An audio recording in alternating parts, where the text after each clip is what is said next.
This four-letter word means different things to different people. It can be a place or the people you share your life with. And for me, that place has always been the state of South Carolina. From its mountains to its beaches, from its prideful beginnings to its shameful fall, this state has always been special to me because it is my home. I will comb over every ghost town, haunting, or location with a horrific history in this state to answer the question.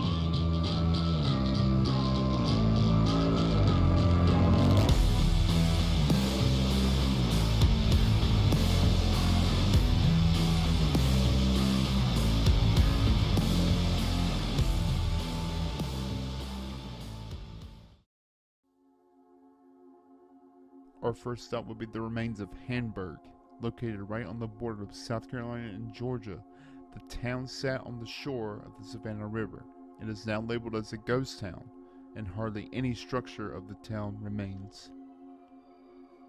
Now, this is just an overview of the history of this place. I may have missed some things while doing research, or maybe I've combed over some details, but for the time being, this is the gist. In 1813, Henry Schultz was an up-and-coming businessman who completed the first bridge to cross the Savannah River.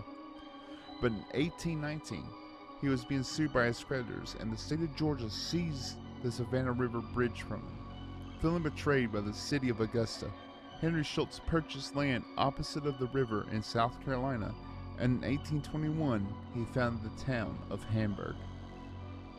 Schultz competed with the city of Augusta for cotton shipments, and by 1830 it was one of the state's largest markets due to the railroad choosing to use Hamburg as a western terminus.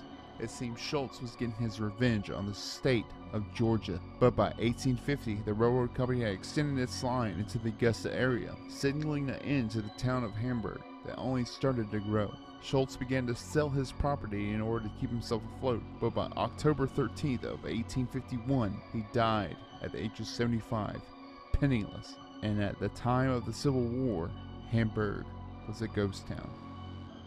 After the war, Hamburg began to see a resurgence during the Reconstruction era. Prince Rivers, a former slave, Samuel J. Lee, the first African American to be accepted into the South Carolina bar, and Charles D. Hayne founded a new county called Aiken. This new county encapsulated the old ghost town of Hamburg and attracted many freedmen to move there. Hamburg was slowly being restored from the African Americans who chose to move there after the Civil War. Hamburg was seeing a resurgence, but by July of 1876, an event would cripple the town and forever seal its fate. The Red Shirts, a white supremacist group, wanted to keep the freedmen from voting in an upcoming election. The group and their sympathizers attacked a group of African American servicemen in the National Guard, killing 2 and capturing 4. The 4 they captured were tortured and murdered. 7 people died that night, and although most of the attackers were indicted for murder, none of them were prosecuted. After the massacre, many African Americans left Hamburg, and after several natural disasters in 1911 and in 1927, the last citizen of Hamburg left in 1929. Hardly anything of the town remains but a few skeletal buildings and monuments, but we'll talk about those monuments later.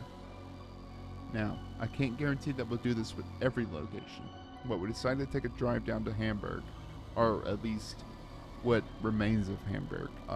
Much of what's left is a golf course now, but if you walk down the dirt road far enough, you'll start seeing signs of what was once there, and after a bit of searching, we found it.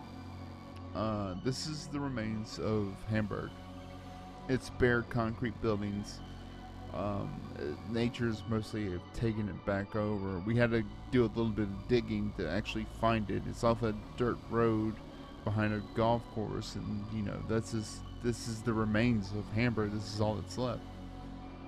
But we're not professionals, so if the camera's a little bit shaky, we're sorry. But the locals say that this area has been, mostly inhabited by homeless now, but we didn't meet any while we were looking around. There is evidence that they're there, or at least have been there.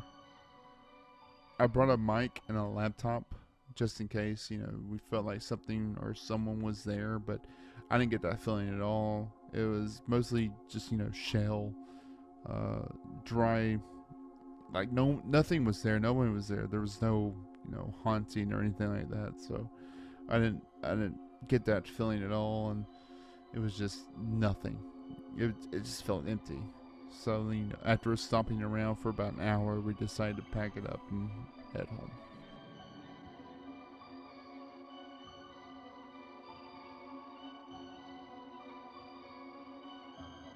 Now, I said we would talk about the monuments, and these are the monuments that are in the area. While we were in the area, we wanted to check out the memorial monuments erected for the massacre.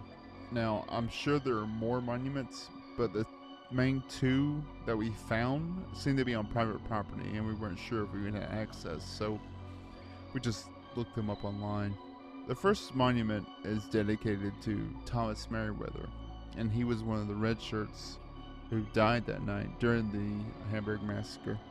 And the dedication is kind of bad because it's dedicated to the red shirt who attacked the African Americans who were living in Hamburg at the time. So I guess just a warning for anyone who is sensitive to this kind of stuff. The plaque reads, "In memory of Thomas McKee Merriweather, who on the 8th of July 1876 gave his life that the civilization builded by his fathers might be preserved for their children's children unimpaired. In life, he exemplified the highest ideal of Anglo-Saxon civilization." And it continues more on like that. Another corner calls Merriweather the hero, even though he was the one who instigated the attacks. The second memorial is a small plaque that lists all 7 people who died that night, including Merriweather. That kind of felt strange to us, that these are the victims. These are the victims of this attack, and one of their attackers is on that plaque with them.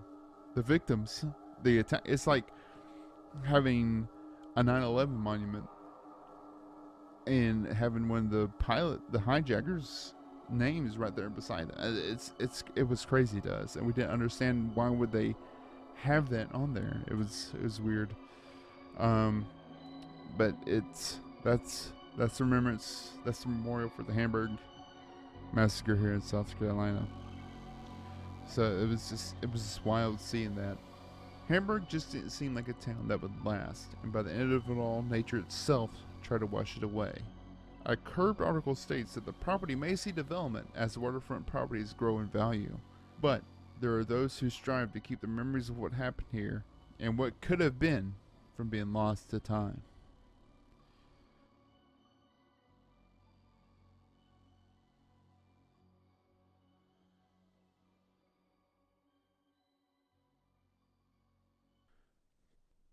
I want to thank everyone who stuck around to the end of the video. I wanted to make this series kind of like lore in a way, but real life. And me and my team are more into spooky real life stuff. And this I think this one was one hell of a way to kick it off with Hamburg, because some horrific shit happened here, and we lived not 20 minutes down the road from it, and we had no idea. So doing stuff like that is kind of eye-opening. Like, what else? I know there's a place in Augusta that had a pillar. It's gone now, but there was a pillar that if you touched it, you were cursed, and it's been gone since 2016. But it's just stuff like that. You don't know what real life lore is around you until you look for it. And Hamburg was really eye-opening for us. So I can't wait to do more videos about the history of certain areas in South Carolina. I'm sure we're going to spread out depending, how popular and how invested we are in this. I plan on keep looking. I got a couple places. I got a place in Gaffney I want to look at, and then there's the Long Cane Massacre that is between here and Greenville, South Carolina, that I want to look at for sure, because there's you got there's a mass grave between Aiken and Greenville, where John C. Calhoun's mother is. We're going to do that video next, I think. Pretty sure. Because that is a wild story if you haven't looked into it. And so we'll talk about that next time. The anniversary is actually coming up next month on February 1st. So that's probably when that video is going to be released. February 1st in remembrance of the Long King Massacre. So be looking for that next month. And until then, follow. We don't really have a Twitter or anything, so thanks for watching. Like the video and give a comment. I can't wait to see y'all next month for the Long King Massacre story. Talk to y'all later. Have a good night.